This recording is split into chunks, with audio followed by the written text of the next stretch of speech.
This video will only find you when you most need it. If you're watching this now, it is because something inside you has begun to crack. A silent collapse, an unbearable scream within, telling you that you cannot keep living the same way. It feels like a rupture between who you are and who you have been pretending to be. That rupture is not coincidence. It is inevitability. Jung called it individuation, the moment the soul refuses to wear masks any longer. And here's the truth: you are not broken. You are being pushed to awaken. Pain is not your enemy.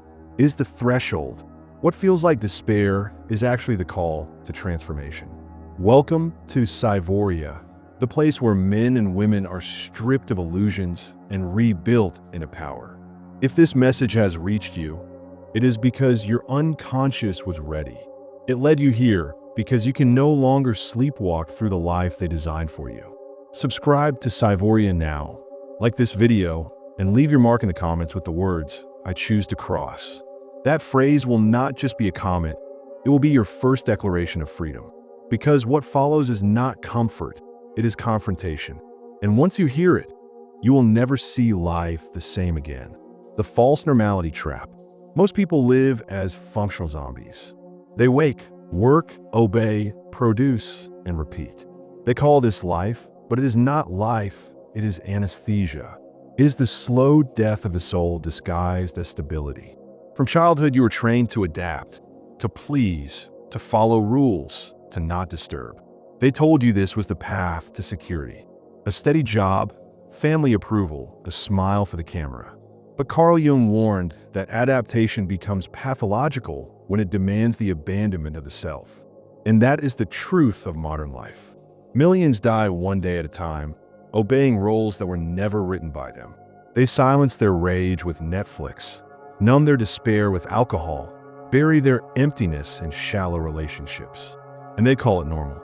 But normal is not healthy. Normal is mass obedience. It is a sophisticated prison that teaches you to love your chains. If you feel empty, suffocated, restless, it is not weakness. It is proof that your soul is still alive. Proof that the unconscious is screaming at you to stop pretending. You're not sick. You're waking up. And that awakening begins when you recognize that the normal life they sold you is a lie. Suffering is a sign, not a defect. You were taught that suffering means failure, that sadness means weakness, that emptiness means something is wrong with you. But Jung revealed the opposite. Suffering is not a defect, it is a signal. It is the alarm of the soul, announcing that the life you are living is not yours. Anxiety, fatigue, despair, all of these are not flaws to fix, they are messages to decode. They are the psyche demanding transformation. The collapse you feel is not your end. It is your beginning. The persona you built to survive is breaking apart because it has become a prison. That pain you carry is not punishment. It is initiation. The unconscious uses suffering as a hammer to shatter illusions, to force the ego to confront the shadow, to awaken you from obedience. Every tear, every restless night, every silent scream is proof that you are ready. Ready to stop pretending, ready to face what is hidden, ready to become who you really are. Do not numb this pain. Do not escape it. Walk through it, because the one who walks through suffering emerges reborn. Stronger, clearer, untouchable. Synchronicity when messages arrive at the right time. Have you ever noticed how, in the darkest moments, certain signs appear? A book that speaks directly to your pain. A dream that repeats until you cannot ignore it. A conversation that seems designed for you. A video like this, showing up exactly when you are about to collapse. This is not coincidence. This is synchronicity, the symbolic intelligence of the unconscious guiding you toward transformation. Jung taught that the unconscious does not argue with logic. It speaks in symbols. It whispers through patterns. It orchestrates encounters. It bends reality so that what you most need appears in front of you. These signs are not random. They are mirrors of the inner shift already happening inside you. They confirm what your soul already knows, that the time has come to awaken. When synchronicity strikes, you feel it. a shiver, a recognition, a certainty that this is for you.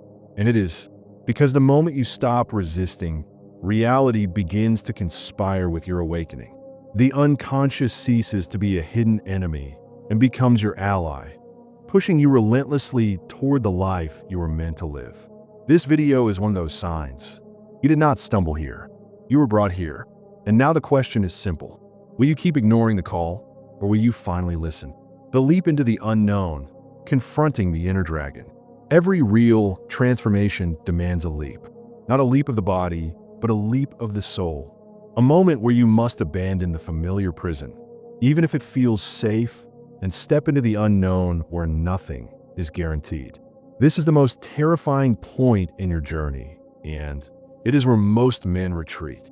Because the leap strips away certainty. It tears off the masks.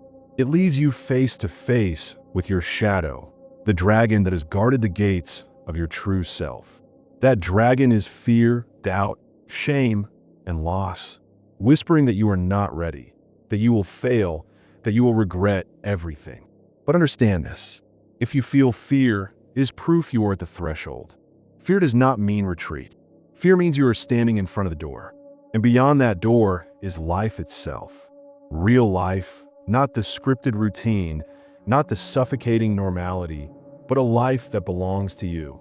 You will not feel prepared. You will never have a perfect plan. You will only have this choice. Stay chained to a lie or leap into truth. Jung said that the encounter with the self is always a confrontation with the abyss.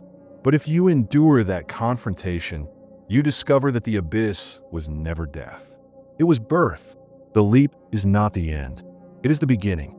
And if you dare to cross, trembling but relentless, you will find that the dragon guarding the treasure was only your own fear of becoming free. Radical responsibility. No one is coming to save you. Not a person, not a mentor, not a partner, not a system. You have been conditioned to wait for rescue, to hope someone will recognize your pain, to believe that if you are patient enough, things will change. But this is the lie that keeps men weak. Carl Jung taught that individuation cannot be lived through another. No one can walk your path. No one can carry your weight. No one can face your shadow for you. Radical responsibility means this. Even if others wounded you, even if betrayal or rejection cut you open, the work of rising is yours alone. This is not blame. This is freedom. Because the moment you accept that you are the one who must act, you stop being a victim and you start becoming a creator. The system profits from your passivity. It wants you to keep waiting, to keep obeying, to keep consuming distractions instead of breaking free. But waiting has already cost you years. Enough. From this moment forward, you carry yourself. You decide. You rebuild in silence and with dignity. The ego will scream that you are not ready, that it is too dangerous, that you will lose everything. But the ego only wants survival. Your soul demands life. The sooner you accept that no one saves you, the sooner you begin to live. That is radical responsibility. It is the foundation of freedom. It is the first law of true power. What exists on the other side of fear is not destruction. It is life. Fear is not your enemy.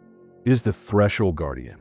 Every time you feel dread about changing, about disappointing others, about stepping away from what is familiar, it means you're standing at the door of your authentic self.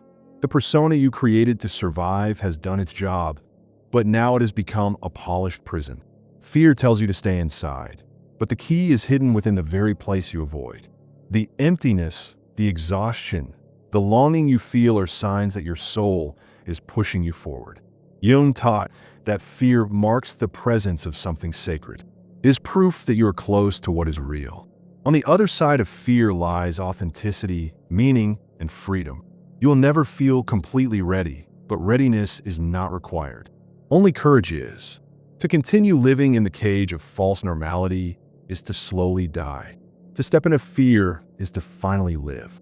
The question is no longer whether you can, it is whether you will. Fear is not the end, it is the beginning. And once you cross it, you will understand that your life was waiting for you all along. There is an invisible line that separates the life you are living from the life you are meant to live.